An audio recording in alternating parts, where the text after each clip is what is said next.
The Three Musketeers by Alexander Dumas. Chapter 62. Two Varieties of Demons. "Ah!" cried Milady and Rochefort together. "It is you!" "Yes, it is I." "And you come?" asked Milady. "From La Rochelle. And you?" "From England." "Buckingham?" "Dead or desperately wounded, as I left without having been able to hear anything of him. A fanatic has just assassinated him." "Ah," said Rochefort with a smile, "this is a fortunate chance, one that will delight his Eminence. Have you informed him of it?" "I wrote to him from Boulogne, but what brings you here?" "His Eminence was uneasy, and sent me to find you." "I only arrived yesterday." "And what have you been doing since yesterday?" "I have not lost my time." "Oh, I don't doubt that." "Do you know whom I have encountered here?" "No." "Guess." "How can I?" "That young woman whom the Queen took out of prison." "The mistress of that fellow D'Artagnan?" "Yes, Madame Bonacieux, with whose retreat the cardinal was unacquainted." "Well, well," said Rochefort, "here is a chance which may pair off with the other. Monsieur Cardinal is indeed a privileged man." "Imagine my astonishment," continued Milady, "when I found myself face to face with this woman." "Does she know you?" "No." "Then she looks upon you as a stranger?" Milady smiled. "I am her best friend." "Upon my honor," said Rochefort, "it takes you, my dear Countess, to perform such miracles." "And it is well I can, Chevalier," said Milady, "for do you know what is going on here?" "No." "They will come for her tomorrow or the day after, with an order from the Queen." "Indeed, and who?" "D'Artagnan and his friends." "Indeed, they will go so far that we shall be obliged to send them to the Bastille." "Why is it not done already?"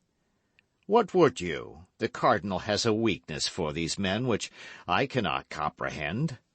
"Indeed?" "Yes." "Well, then, tell him this, Rochefort.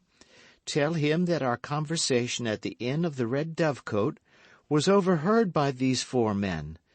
Tell him that after his departure, one of them came up to me and took from me by violence the safe conduct which he had given me.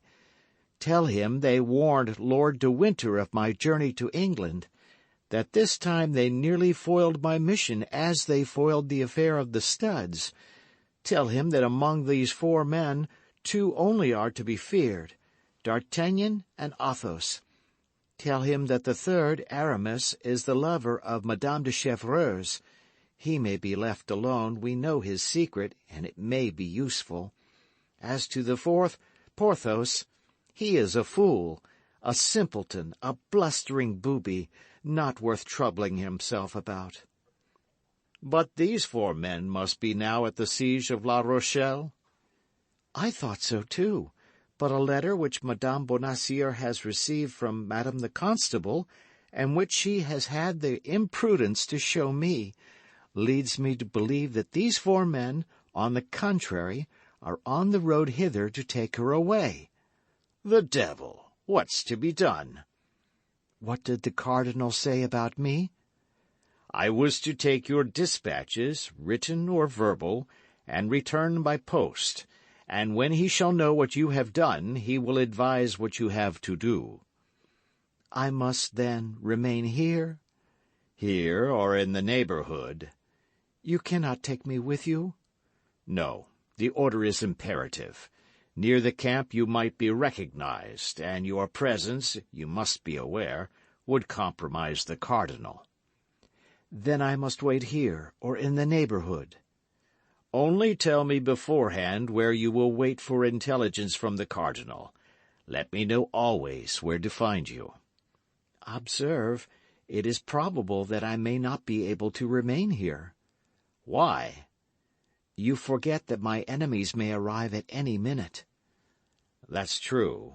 But is this little woman, then, to escape his eminence? Pah! Said Milady, with a smile that belonged only to herself. You forget that I am her best friend. Ah, that's true. I may then tell the cardinal, with respect to this little woman, that he may be at ease. Is that all? He will know what that means. He will guess, at least. Now then, what had I better do? Return instantly. It appears to me that the news you bear is worth the trouble of a little diligence. My chaise broke down coming into Lilliers. Capital. What capital? Yes, I want your chaise.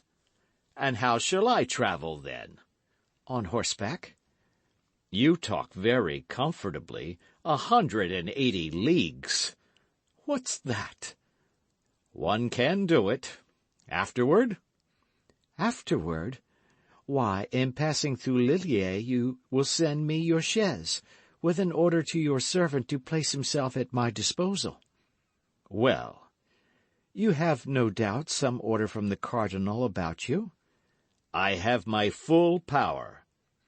Show it to the abbess, and tell her that someone will come and fetch me, either today or tomorrow, and that I am to follow the person who presents himself in your name. Very well. Don't forget to treat me harshly in speaking of me to the abbess. To what purpose? I am a victim of the cardinal. It is necessary to inspire confidence in that poor little Madame Bonacieux. That's true. Now, will you make me a report of all that has happened? Why, I have related the events to you. You have a good memory. Repeat what I have told you. A paper may be lost. You are right. Only let me know where to find you, that I may not run needlessly about the neighborhood. That's correct. Wait. Do you want a map? Oh, I know this country marvelously. You? When were you here? I was brought up here. Truly? It is worth something, you see, to have been brought up somewhere. You will wait for me, then. Let me reflect a little. Aye, that will do, at Armentières. Where is that Armentières? A little town on the Lys. I shall only have to cross the river, and I shall be in a foreign country. Capital. But it is understood you will only cross the river in case of danger. That is well understood. And in that case, how shall I know where you are? You do not want your lackey? Is he a sure man? To the proof. Give him to me. Nobody knows him. I will leave him at the place I quit, and he will conduct you to me. And you say you will wait for me at Armentières? At Armentières. Write that name on a bit of paper, lest I should forget it. There is nothing compromising in the name of a town. Is it not so? Who knows? Never mind, said Milady, writing the name on half a sheet of paper. I will compromise myself. Well, said Rochefort, taking the paper from Milady, folding it, and placing it in the lining of his hat. You may be easy. I will do as children do, for fear of losing the paper. Repeat the name along the route. Now, is that all? I believe so. Let us see. Buckingham dead or grievously wounded. Your conversation with the cardinal overheard by the 4 Musketeers. Lord de Winter warned of your arrival at Portsmouth. D'Artagnan and Athos to the Bastille. Aramis, the lover of Madame de Chevreuse. Porthos, an ass. Madame Bonacieux found again. To send you the chaise as soon as possible. To place my lackey at your disposal. To make you out a victim of the cardinal in order that the abbess may entertain no suspicion. Armentières, on the banks of the Lys. Is that all, then? In truth, my dear Chevalier, you are a miracle of memory. Apropos, Add one thing. What? I saw some very pretty woods which almost touch the convent garden. Say that I am permitted to walk in those woods. Who knows? Perhaps I shall stand in need of a back door for retreat. You think of everything. And you forget one thing. What? To ask me if I want money. That's true. How much do you want? All you have in gold. I have 500 pistoles, or thereabouts. I have as much. With 1,000 pistoles one may face everything. Empty your pockets. There. Right, and you go...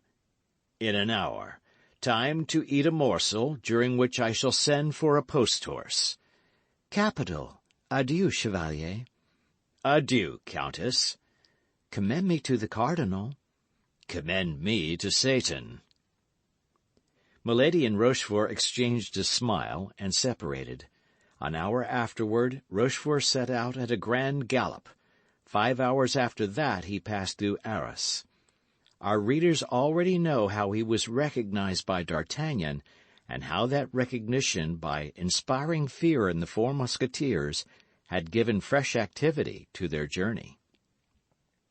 End of chapter.